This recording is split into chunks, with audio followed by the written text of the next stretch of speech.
தங்கமே, நான் ஒரு உண்மையை சொல்லட்டுமா? துரோகிகளிடம் உன் உறவை துண்டிப்பதில் முதலில் கஷ்டமாகத்தான் இருக்கும், நடுவில் குழப்பமாக கூட இருக்கும்.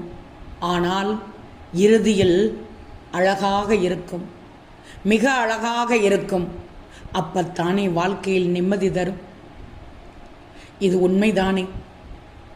நீ அறிந்த உண்மைதானே? இப்போ இந்த நேரத்தில் உனக்கானது ஒன்றை சொல்கிறேன், கேள். வாழ்க்கையின் கடின நிகழ்வுகள் உன்னை அசைத்து பார்க்கும்போது உன்னிடம் இருந்து வெளியே சிந்தி சிதற விடுவது என்னென்ன தெரியுமா? கோபம், மோசமான வார்த்தைகள், கசப்புணர்ச்சி, பயம். இவைதானே நீ நினைக்கிறாய்? நிச்சயம் இல்லை. வாழ்க்கை உனக்கான கோப்பையை உன்னிடம் தந்திருக்கிறது. அதில் நன்றி, மன்னிப்பு, மகிழ்ச்சி, கருணை, அன்பு, இங்கிதமான